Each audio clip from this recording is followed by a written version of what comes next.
우리 말씀을 21절만 같이 읽고요, 나머지 말씀을 보면서 같이 나누도록 하겠습니다. 21절입니다. 시작. 솔로몬의 아들 르호보암은 유다 왕이 되었으니 르호보암이 위에 나아갈 때에 나이 41세라. 여호와께서 자기 이름을 두시려고 이스라엘 모든 지파 가운데서 빼신 성 예루살렘에서 17년을 치리하리라. 그의 모친의 이름은 나아마라 암몬 사람이더라. 아멘.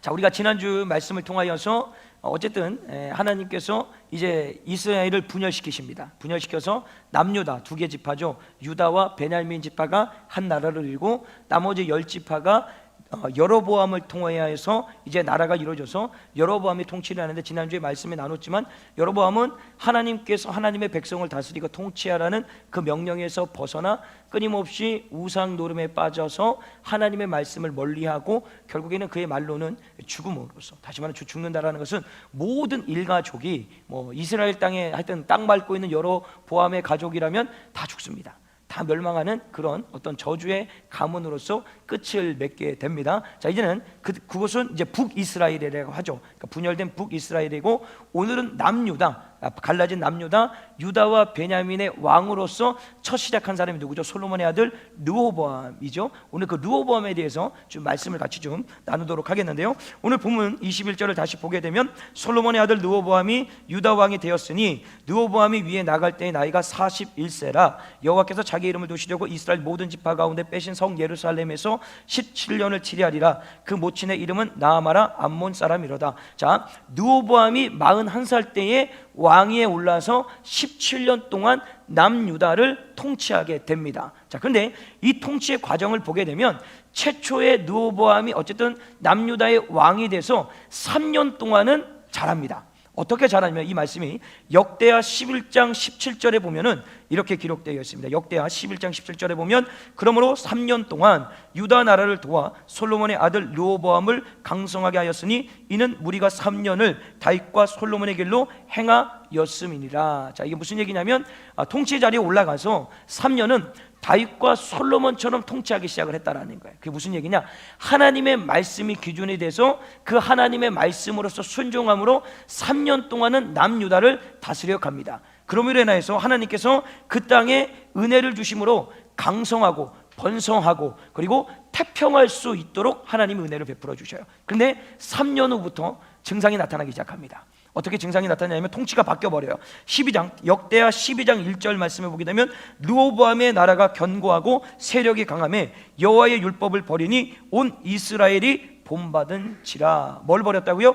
율법을 버렸답니다. 다시 말하면 3년 동안은 하나님의 말씀대로 행하며 살았지만 3년 후부터 나머지 17 빼기 3은 14년이네요. 그러니까 14년 동안은 하나님의 율법을 버리고 하나님의 말씀대로 행하지 않고 오직 자기의 소견이 옳은 대로, 정확히 말하면 우상을 섬기면서 사는데, 자기만 그렇게 살게 하는 것이 아니라 남유다에 속해 있는 모든 백성들까지도 그렇게 하나님을 멀리 떠나고 율법을 버려서 살 수 있도록 길을 열어주는 역할을 하게 됩니다. 자, 그렇다면 3년이고요 나머지 14년을 변질된 인생으로 살아가잖아요. 그러면 왜 르호보암은 굳이 그 3년의 삶을 쭉 이어가지 못했을까? 왜냐? 분명히 그는 보았어요. 할아버지 다윗이 어떻게 통치를 했고 살아왔고, 더 나아가서 아버지 솔로몬은 어떻게 시작해서 어떻게 망하게 됐는지를 보았다라는 거예요. 그런데도 불구하고 그는 3년이라는 그 시간 동안은 신앙과 믿음을 지켰는데, 그 이후로는 14년 동안은 변화가 아니라 변질돼서 나라를 병들게 만들어 버렸다라는 겁니다. 여기는 두 가지 이유가 있습니다. 그 첫 번째가 뭐냐면 첫 번째가 뭐냐면 초심이죠. 처음 마음을 잃어버렸던 거예요. 처음에 하나님께서 나에게 나라를 맡겨주셨을 때는 어쨌든 다윗에게 약속한 그 말씀이 성취되었습니다. 왜냐하면 할아버지 다윗이 원체 하나님 앞에 합한 자로 잘 살아왔기 때문에 하나님이 약속을 해주셨잖아요. 너의 가문에서 끊임없이 이스라엘을 통치하게 될 것이다 라고 약속을 해주셨어요. 그 약속의 말씀에 따라서 오늘 다시 21절 본문에 보게 되면, 이스라엘 모든 지파 가운데 빼신 성 예루살렘에서, 자, 이 예루살렘은 하나님께는 상징적인 도시죠. 그곳에는 여호와의 전 하나님의 성전이 있는 곳이라는 거예요. 그래서 그 성을 중심으로 해서 다윗의 혈통이 그 나라의 왕이 될 수 있도록 은혜를 베풀어 주셨다라는 거예요. 그러면 그 은혜를 알고 끊임없이 감사하고 기뻐하고 하나님의 말씀대로 행하며 살면 좋은데 뭐예요? 그 처음 가졌던 마음을 잃어버리기 시작한 거예요. 그래서 하나하나씩 변질되기 시작하는 거죠. 그래서 우리가 이 말씀을 보면서 끊임없이 기억해야 될 것은 우리의 인생들 처음에 하나님께서 나를 구원해 주셨던 그 구원의 감격이 식어져서는 안 된다는 거예요. 그것이 식어지는 그때부터 초심이 이루어지기 시작을 하는 거죠. 이루어지기 시작하는 겁니다. 우리 어젠가요 새벽에 욥기 말씀을 나눌 때 욥기 1장을 시작하면서 하나님이 욥에 대해서 이렇게 평가를 하시죠. 온전하고 정직하고 여호와 하나님을 경외하고 악에서 떠난 자다라고 그를 아주 극찬하시죠. 그렇게 평가를 해주십니다. 그런데 불과 40장에 와서 그를 뭐라고 얘기를 하시냐면 40장 2절에 보면 변박하는 자가 전능자와 다투겠느냐. 여기서 변박이라는 것은 뭐냐면 트집 잡는 자, 끊임없이 하나님의 트집을 잡아내려고 하는 욥이라는 거예요. 그리고 하나님과 다투려고 하는 인생이라는 거예요. 1장이 시작할 때는 여호와 하나님을 경외하고 악에서 떠나고 온전하고 정결하다라고 인정을 받았던 그 인생이 40장에 와서는 어떻게 바뀌었습니까? 트집 잡는 자, 하나님과 다투는 자. 왜 그럴까요? 그 역시도 어떤 고난이라는 것 앞에서 어떻게 합니까? 초심을 잃어버린 거죠. 하나님을 향했던 그 열정, 신뢰들이 무너짐으로 인하여서 하나님에서 말씀에서 벗어나기를 시작했다라는 것을 볼 수가 있습니다. 하나님은 평생에 우리가 그 초심, 첫 마음을 지키기를 원하십니다. 우리가 살아가는 동안에 왜 그렇습니까? 그 모든 구원의 은혜, 다시 말하면 우리가 구원받은 것은 그냥 이루어진 것이 아니라 독생자 예수 그리스도를 내어줌으로 인하여서 우리가 이뤄낸 것이 아니라 여호와 하나님께서 이뤄내신 것이기 때문에 그 은혜를 받은 인생들이라면 갚을 길 없기에 평생에 그 은혜를 감사하고 기뻐하면서 오직 그 여호와 하나님만을 섬기면서 살아가야 된다라는 거예요. 그런데 이상하게도 그 초심을 잃는 분들이 너무나도 많이 있어요. 근데 그 초심을 잃을 때가 언제나 봤더니 이럴 때입니다. 고난스럽고 괴롭고 힘들 때가 아니라 하나님 앞에 가끔씩 이런 딜을 하죠. 하나님, 올해 이 연말에 승진시켜 주시면, 우리 자녀 대학에 입학시켜 주시면, 뭐 이래서 이 사업이 번창하게만 해주시면, 이 질병에서 벗어나게만 해주시면 내가 오직 주를 위해서 살겠습니다 라고 다짐을 해요. 서원을 하죠. 그랬더니 하나님이 정말로 은혜 베풀어 주셔서 그 모든 것들이 이루어질 수 있도록 만들어 주셨어요. 그랬더니 그 은혜는 온데간데 없고 어떻게 됩니까? 바쁘다는 핑계로, 분주하다는 핑계로 끊임없이 하나님을 멀리하고 멀리하는 인생들이 있다는 거예요. 하나님은 오늘도 우리에게 그렇게 베풀어 주셨던 은혜 안에서 우리가 거하기를 원하시고 그 은혜에 감사하기를 원하시고 처음에 가졌던 그 마음이 변화되는 건 괜찮죠. 하나님 말씀을 통해서 더 변화되고 성장하는 건 상관이 없지만 변질되어서 하나님을 멀리하는 것은 하나님께서 몸소리치기 싫어하십니다. 그래서 우리는 성경에서 보잖아요. 그 초심을 잃었던 그 인생들의 말로가 어떤지. 예를 들자면 사울왕 같은 경우 처음에 2년 동안 얼마나 통치를 잘했습니까? 그런데 그 이후부터 그 초심을 잃고 나서 결국은 마지막에 어떻게 생을 마감합니까? 스스로 목숨을 끊는 생으로 마감하다라는 거예요. 반면에 초심을 잃지 않고 끝까지 그 삶을 유지했던 사람이에요. 세상 사람들이 바라볼 때는 미련하고 답답하고 정신머리 없는 사람 같아요. 예를 들자면 다니엘 같은 사람이죠. 뭘 굳이 그렇게 창문을 확장 열고 기도할 필요가 뭐가 있었겠습니까? 그것을 기도하면 결국은 뭐예요? 사자굴에 던져지는 건데, 그럼에도 불구하고 문을 확장 열고 자기가 하듯이 절대 진리이신 주님을 믿기 때문에 그분을 향해서 기도하는 거예요. 그러면 그분이 구원해 주실 분도 그분이시고 죽이실 분도 그분이시기 때문에 그분을 믿고 나아가는 인생은 결국은 뭐예요? 마지막에 영원한 하나님의 나라가 보장되더라라는 거예요. 그래서 오늘 이 말씀을 통해서 우리에게 도전하는 것이 뭐예요? 끝까지 초심을 잃지 말고, 첫 마음을 잃지 말고 그 마음 지키면서 평생 여호와 하나님께서 베풀으신 그 구원의 은혜에 감사하고 기뻐하고 즐거워하면서 살아가라 말씀하고 있다라는 겁니다.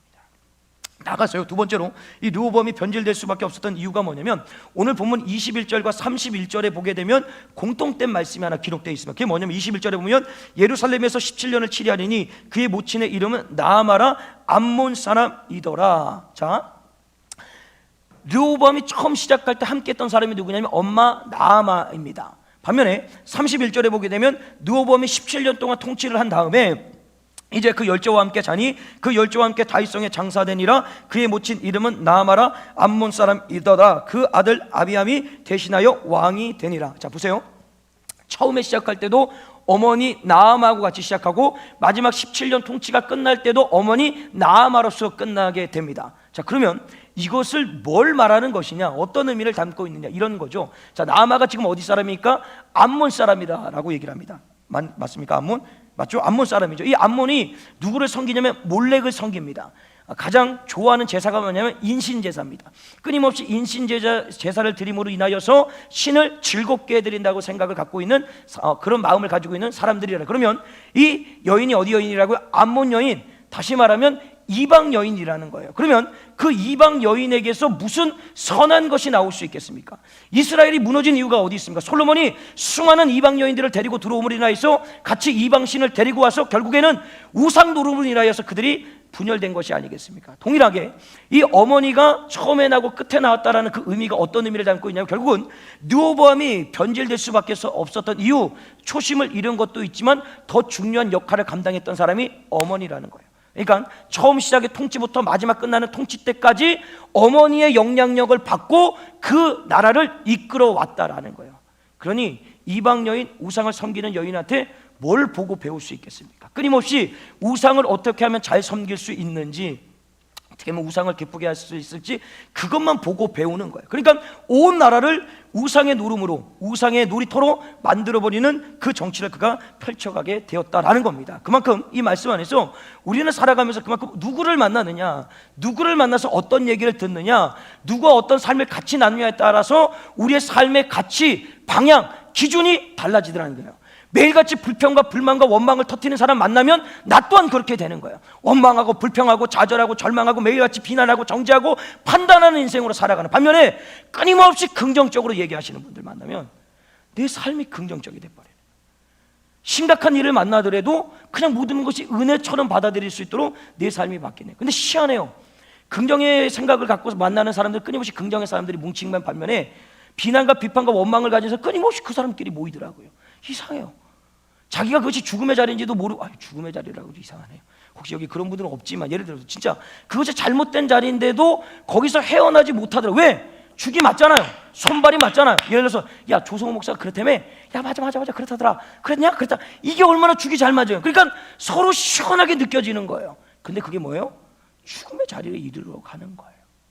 그러니까 우리는 평생에 살면서 누구를 만나느냐, 누구와 얘기를 하느냐, 어떤 사람에게 영향을 받느냐에 따라서 여러분의 삶에 살아가는 기준과 가치와 삶의 방향, 더 나아가서는 내 삶이 멸망의 길로 갈 수도 있고 생명의 길로도 갈 수가 있다라는 거예요. 그렇다면 더 중요한 것은 뭐냐면, 어떤 사람에게 영향을 받아서 내 삶의 기준과 방향과 가치가 바뀌듯이 이제는 우리가 그 방향과 삶의 가치를 바꿔주는 인생이 돼야 된다는 거예요. 맞습니까? 여러분이 살아가는 삶의 자리에서 만나는 수많은 영혼들을 만날 때마다 그 영혼들의 삶을 소생케 시키고 회복시켜주고, 불평, 좌절, 절망, 괴로움과 아픔에 빠져있는 그들을 일으켜 세워서 그 모든 내면 가운데 기쁨과 감사함으로 바뀔 수 있는 영향력을 여러분들이 끼치면서 살아가야 된다는 거예요. 그럼 그렇게 할 수 있는 게 뭡니까? 절대가치, 절대 진리신 오직 예수 그리스도, 우리의 길과 생명, 소망, 능력 되신 그 생명의 줄을 그들에게 던져주는 거예요. 그래야지 모든 영혼들이 소생케 될 수 있고 회복될 수가 있다라는 거예요. 그래서 여러분들은 끊임없이 예수 그리스도의 영향력 아래서 그 영향력을 세상 사람들에게 끼치며 살아가는 복된 인생 되시길 주님의 간절히 축원합니다. 자, 그렇다면 이제 여로보암이 3년이 지나서 이스라엘을 어떻게 통치하는지 그 적나라함이 오늘 말씀에 들어져 있는데요, 우리 22절 말씀 같이 한번 읽어볼까요? 22절 말씀 시작.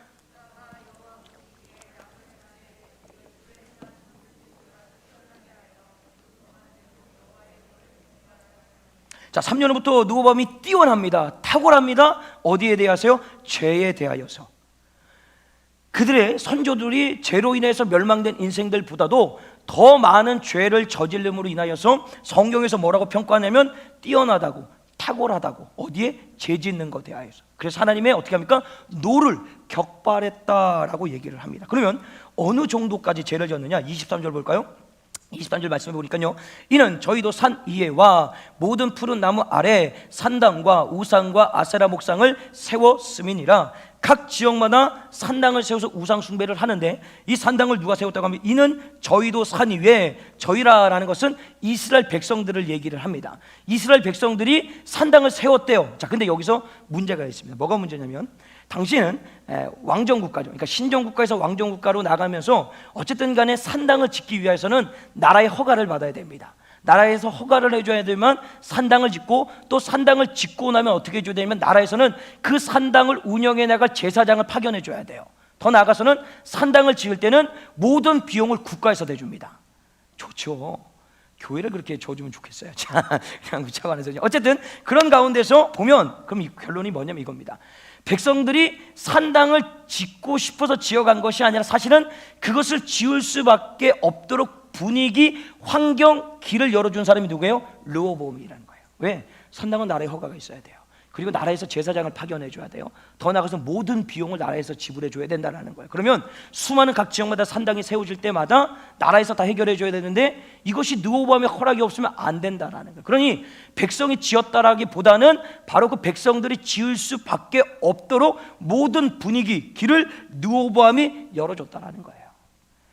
더 나아가서 어떤 짓을 하냐면 24절 보니까요, 또 그 땅에 또 남색하는 자가 있었고, 자 여기서 남색이라는 말은 동성애자를 얘기하는 건 아닙니다. 정확하게 말하면 여러 가지 어떤 성적인 문제가 들어있는 얘기지만 정확하게 말하면 성전에 남창기와 여창기가 있었다라는 거예요. 그래서 이들이 하는 역할이 뭐냐면 신전에 제사를 드리러 오는 백성들을 신과 교접함, 우리 고린도전서 말씀 나눌 때 나누지 않았습니까? 그 신과의 교접함을 이뤄내기 위해서 이것을 어떻게 합니까? 성적인 관계를 통하여서 그것을 하기 위하여서 남창기와 여창기가 그 안에 존재하고 있었다는. 근데 이게 문제가 뭐냐면 이들이 그 모든 일을 하면서 누구의 이름으로 그 짓거리를 했냐면 하나님의 이름으로 그 짓거리를 했다라는 거예요.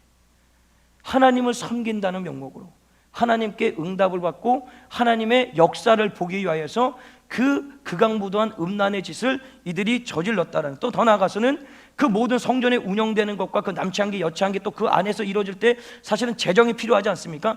이 모든 재정을 어디서 대주냐면 나라에서 대주는 겁니다. 그래서 우상 숭배가 완전하게 활기를 칠 수 있도록 모든 비용을 나라에서 제공해 주는 거죠. 말이 안 되는 거지만 말이 안 되는 얘기를 제가 좀 하나 할까요? 예를 들자면 우리나라에 에이즈가 감염이 되면 특별히 동성애자를 통해서 많은 에이즈가 감염되지 않습니까? 여러분들 알다시피 그 모든 병원의 비용을 어디가 대줍니까? 나라가 다 대줘요. 왜 자기들이 놀고 자기들이 얻은 질병을 왜 나라가 책임을 줘야 되는데, 반면에는요 코로나의 질병이 걸렸을 때 백신을 맞지 않은 상태에서 코로나의 질병이 걸리면 모든 그 질병에 들어가는 병원비를 자신이 내야 됩니다. 제가 최근에 알았어요. 우리 고모님께서 코로나 확진에 대해서 지금 중환자실에 계시는데 그분이 기저질환 때문에 백신을 맞지 않으셨대요. 그랬더니 모든 병원 비용에 보험이 되지 않고 다 일일이 내야 된대요. 첫날 응급실에 갔더니 뭐 200만 원 돈이 나오고 이제 중환자실에 있으니 계속 보험되지 않으니까 어마어마한 돈을 지금 물어내야 된단 말이죠. 이게 뭐 이런 나라가 좋은 나라죠. 그죠? 좋은 나라예요. 우리나라는 제가 정말 우리나라의 사람이, 그러니까 말도 안 되는 일들이 오늘날에도 벌어지고 있는 거예요. 정말 어디다가 돈을 투자하고 어디다가 지원해 줘야 되는지를 전혀 제가 봤을 때는 알지요. 아니까 그렇게 하겠죠. 자, 어쨌든 그런 가운데서 계속해서 말씀을 보게 되면 여호와께서 이스라엘 자손의 앞에서 쫓아내신 국민의 모든 가증한 일을 무리가 본받아 행하였더라. 가증한 일이라고 얘기를 하죠. 이 가증한 일은 뭔 얘기냐면 여호수아 때에 이스라엘 공동체가 가나안 땅을 정벌을 했습니다. 그때 헤렘 정책을 통해서 모든 것을 진멸하고 없애라라고 말씀하셔서 죽이고 모든 사람들을 쫓아냈습니다. 근데 문제가 뭐냐면 그들이 가나안 땅에서 섬겼던 종교를 남겨둔 거예요. 그래서 그 종교로 인하여서 이스라엘 공동체 어떤 정신과 가치가 그것이 침투되어 있어서 그로 인하여서 어떻게 됩니까? 사사시대 때에 변질되기 시작하죠. 끊임없이 여호와 하나님을 떠나서 우상 숭배의 노름에 빠져 있었단 말이죠. 근데 그 모든 가증한 일들이 이제는 르호보암이 정권을 잡고 나서 3년이 지난 다음부터 그 가나안 땅에서 섬겼던 우상의 모든 가증한 일들을 그대로 가지고 들어와 가지고 자기뿐만이 아니라 모든 백성들도 그렇게 우상을 섬길 수 있도록 개척을 해주시는 거예요. 다 만들어 주시는 거예요. 이 얼마나 훌륭한 일을 우상 앞에서, 그러니까 우상이 보기에는 얼마나 훌륭한 일을 하고 있는 겁니다. 반면에 하나님 보시기에는 아주 극악무도한 짓을 얘가 아니죠. 이분이 하고 계시다라는 거예요. 그래서 결과론적으로 하나님은 이 르호보암이 초심을 잃고 또한 어머니 나아마로부터 영향을 받아서 우상 노름과 우상 섬김과 더 나아가선 남유다의 모든 백성들이 우상만을 섬길 수 있게 만들어진 그 일로 인하여서 하나님은 르호보암을 이렇게 대하십니다. 어떻게 대하시냐면요, 25절 말씀해 보니까요, 르호보암 왕 제5년에 애굽 왕 시삭이 올라와서 예루살렘을 치고, 자, 애굽은 사실적으로 이스라엘과 혈맹 국가입니다. 왜 그렇죠? 솔로몬이 애굽 공주와 결혼을 해서 정략 결혼을 더, 서로는 동맹국입니다. 서로 침략하고 서로 공격을 하면 안 되는 관계였어요. 그런데 지금 누가 왔습니까? 애굽 왕 시삭이 올라와서 치기 시작을 합니다. 정확하게 말하면 21대 바로는 솔로몬의 장인이지만 지금 22대 시삭은 그의 아들이 정도 되겠죠. 어쨌든 그런 가운데서 어쨌든 치면 안 되는데 공격을 하더라는 거예요. 그럼 이게 어떻게 된 것이냐? 하나님이 작용하기 시작한 거예요. 하나님의 징계가 이제 남유다에 임하기 시작을 합니다. 자, 근데 이 모든 전쟁의 내용이 성경에는 정확하게 다 기록되어 있지 않는데 그 요세푸스의 유대 고대사에 보면 이 전쟁을 정말 적나라하게 잘 기록을 해놨습니다. 그거를 잠깐 조금만 좀 소개를 해드릴게요. 이 애굽왕 시삭이 일어나서 쳐들어오는데 어떻게 쳐들어오냐면 이가 가지고 오는 게 병거 1200승, 마병 6만 그리고 보병 40만 명을 이끌고 유다를 치러. 그러니까 어마어마한 병력인 겁니다. 그러니까 유다 입장에서 봤을 때는 거의 벌떼죠, 벌떼. 그러니까 바닷가에 모래가 그냥 막 밀려 들어오는 것 같은 그런 느낌을 지금 받고 있는 거예요. 그런데 이 사람이 들어올 때 어떻게 들어오냐면 레바논, 에디오피아 사람들과 함께 옵니다. 이게 무슨 얘기냐? 이들을 용병으로 썼을 수도 있고 연합군을 형성해서 쳐들어왔을 수도 있다라는 거예요. 그쯤에 사실은 르호보암이 정권을 잡고 베냐민 지역과 유다 지역에다 끊임없이 성읍을 건축을 합니다. 국력을 강화하기 위하여서. 그런데 이 애국 군대가 쳐들어옴으로 인해서 그 모든 성들이 함락이 되고 이제 딱 예루살렘 성 하나만 남은 거예요. 그래서 고립이 됩니다. 누가요? 르호보암이 고립이 돼요. 딱 보니까 전세는 이미 기울어졌어요. 싸워봤자 싸움이 되지 않습니다. 그래서 제안을 합니다. 항복을 할 테니까, 문을 열어줄 테니까 성전을 회파하지 말고 우리가 가지고 있는 보물들을 가지고 가지 말아달라라고 거래를 합니다. 그래서 시삭이 그 얘기를 듣고 그래 알았어, 내가 그렇게 할게 라고 해서 성문을 딱 열어주면서 무혈 입성을 합니다. 무혈 입성을 하자마자 그거 지키겠습니까? 지키지 않죠. 어떻게 합니까? 오늘 본문 26절 말씀해 보니까요, 여호와의 전의 보물과 왕궁의 보물을 몰수히 빼앗고 또 솔로몬이 만든 금방패를 다 빼앗은지라. 자, 시삭과 약속했던 성전을 파괴하지 않고 왕궁의 보물을 가지고 가지 않겠다라고 했는데 그 약속은 지켜지지 않고 성전이 회파되고요, 모든 중요한 물건들은 빼앗기는데 여기서 언급되는 게 하나가 있습니다. 그게 뭐죠? 금방패입니다. 금방패. 이 금방패가 언제 만들어졌습니까? 솔로몬 때 만들어졌죠. 솔로몬 때는 금알기를 돌같이 알았습니다. 왜?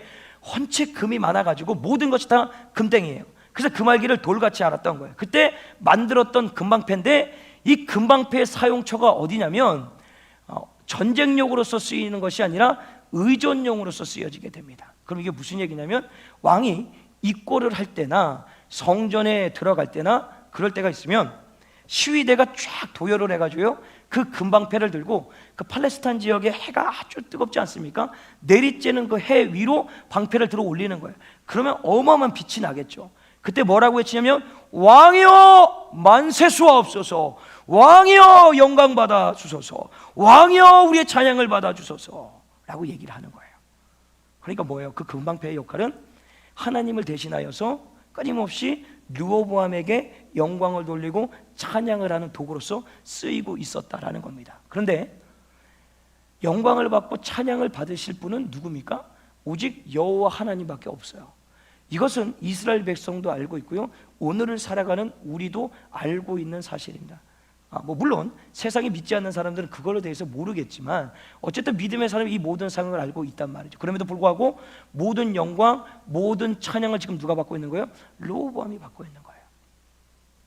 그러니까 하나님께서는 지금 어떻게 하시는 거예요? 그 금방패라는 것을 가져가게 함으로 인하여서 하나님보다 앞서 있는 것들, 하나님을 대신했던 모든 것들을 어떻게 합니까? 하나하나씩 제거해 가시기 시작하더라라는 겁니다. 여기서 우리가 중요한 영적인 원리를 하나 발견할 수가 있죠. 우리가 살아가면서 하나님보다 앞서 있는 것, 다시 말하면 하나님을 대신하는 것, 더 나아가서 하나님보다 사랑하는 것, 그것은 하나님께서 무지막지하게 싫어하시더라라는 거예요. 그게 예를 제가 좀 하나 들어볼게요. 이런 거죠. 사무엘상 1장에 보면 여러분 잘 아시는 한나가 나오죠. 한나가 아이를 갖지 못합니다. 근데 그 아이를 갖지 못하게 하는 원인 제공을 한 사람이 누구냐? 아니죠. 원인 제공이 아니라 아이를 갖지 못하게 하신 분이 누구였다고 얘기합니까? 하나님이다라고 얘기를 해요. 자, 그런데 한나의 남편이 누굽니까? 제사장 엘가나입니다. 근데 그 엘가나가 한나에 대해서 어떤 마음을 갖고 있냐면 사무엘상 1장 4절과 5절 말씀에 보면 이렇게 기록되어 있어요. 엘가나가 제사를 드리는 날에는 제물의 분깃을 그 안에 불이 나와 그 모든 자녀에게 주고 한나에게는 갑절을 주니 이는 그를 사랑함이라. 사랑하기 때문에 더 많이 주는 거예요. 그 다음에 바로 이어서 사랑함이라 그러나 여호와께서 그로 잉태치 못하게 하시니라.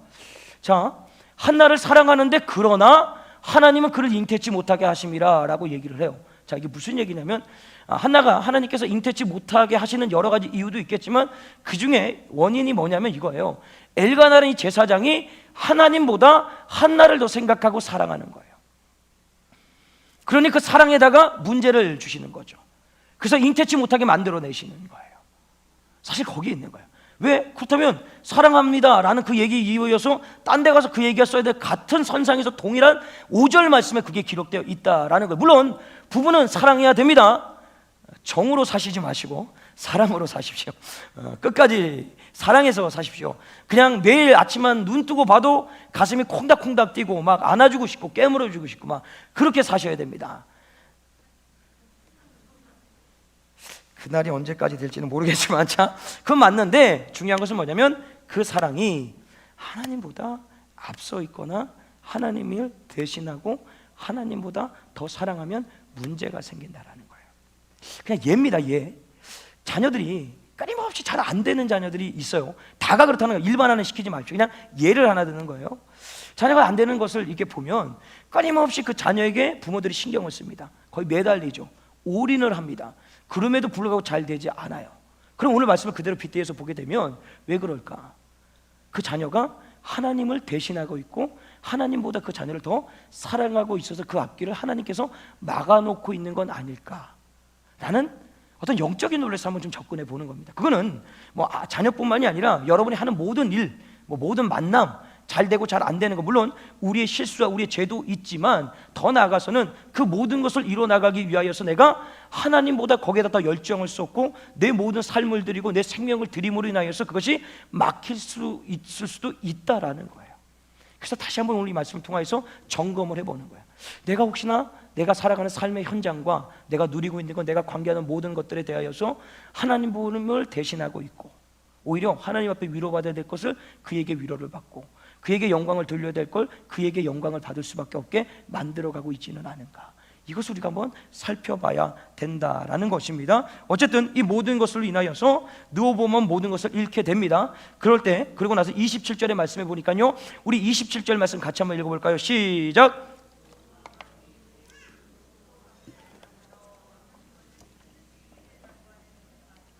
자, 보세요. 금방패를 뺏기고 났더니 사실은 하나님을 대신했고 자기가 스스로 영광받음으로 인하여서 하나님이 그 대신했던 것들을 하나하나씩 제거해 줌에도 불구하고 그걸 깨닫지 못하는 거예요. 그래서 뭘로 만드냐면 놋으로 만듭니다. 놋으로 만들면, 놋을 잘 만들면 금 같답니다. 저는 잘 모르겠어요. 어쨌든 딱 이렇게 비교했을 때 너무 잘 만들면 금인지 놋인지 잘 비교되지 않는다라고 어떤 분이 그러시더라고요. 그런 것처럼 이제는 그 놋방패를 만들어 가지고 그 짓거리를 또 하고 있는 거예요. 시위대를 시켜가지고 영광 받아주시고 만수무강하시고 찬양을 받아달라고 그 짓을 또 하고 있는, 그 짓 때문에 지금 이 꼬라지가 됐는데도 모르고, 아니죠, 알면서도 사실은 그것을 내려놓을 수가 없는 거예요. 왜? 그 주는 기쁨, 그것이 주는 어떤 쾌락, 그것이 주는 어떤 나의 정욕, 욕망을 채워주는 그것을 내려놓기가 너무 힘든 거예요. 그러니까 어느 집까지 가냐면 28절에 보니까요, 왕이 여호와의 전에 돌아갈 때마다 시위하는 자가 그 방패를 들고 갔다가 시위소로 도로 가져갔더라. 무슨 얘기냐면 이제는 금 모든 것들이 없으니까 놋이 있는 거예요. 근데 놋도 너무 귀한 거예요. 그러니까 이 방패를 예전에는 놋은 보지도 않았죠. 근데 이 놋을 막 하고 나서 잊어버릴까봐 갖다 이렇게 숨겨놓는 거예요. 보관해 놓는 거예요. 그래서 필요할 때만 갖고 와서 또 막 이거를 하는 거예요. 무슨 얘기예요? 그래도 놓지 못한다라는 거예요. 끝까지 붙들고 있는 거예요. 하나님이 이것 때문에 망했는데도 그것을 놓지 못하고 끝까지 붙들고 이것까지 없어져야지만 정신을 차리게 되는 인생들이 있다는 거예요. 그것을 이 말씀에서 얘기를 하고 있는 거죠. 하나님은 끊임없이 하나님을 대신하고 있는 모든 것들, 심지어는 이제 모든 것을 다 잃게 만드는데도 불구하고 놋밖에 안 남았어요. 근데 이거조차도 못 내려오는 거예요.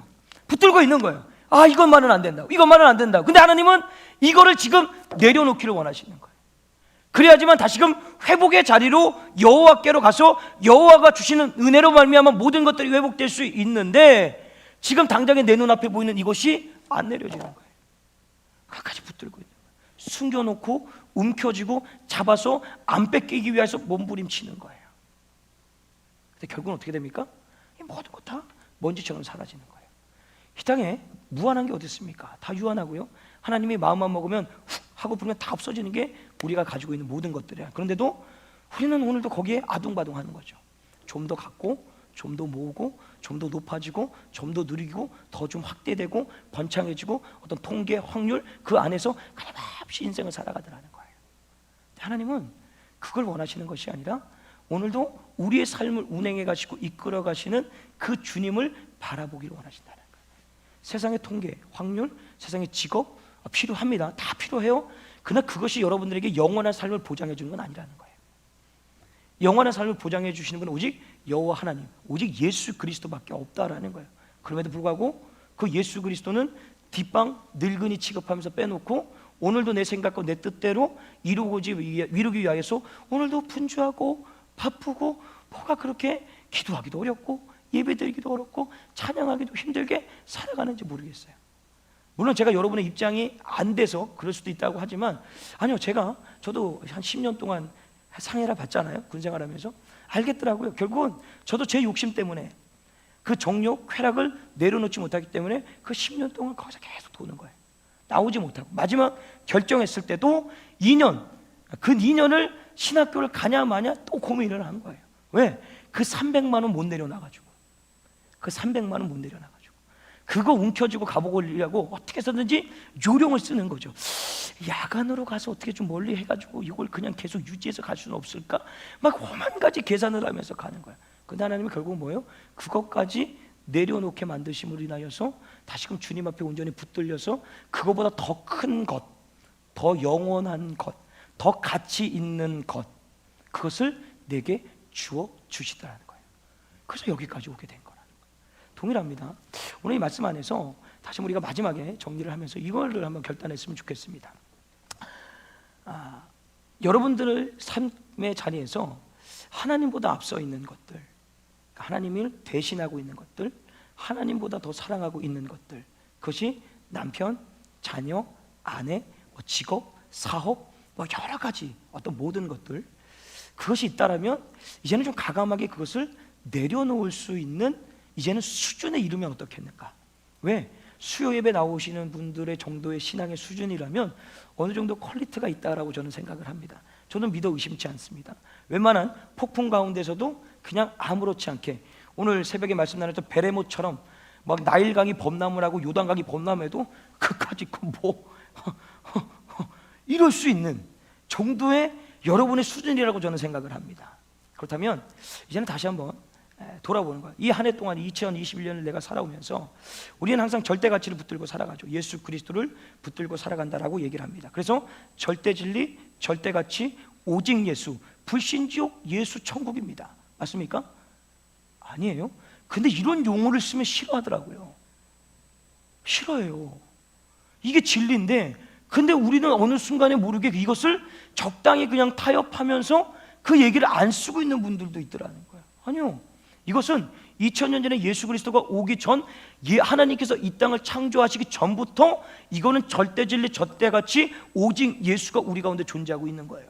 그러면 그거는 타협하고 양보될 게 아니라는 거예요. 그러면 우리가 그 절대 진리신 예수 그리스도를 믿고 살아가는 인생이라면 이제는 그분을 위해서 우리가 살아가는 거예요.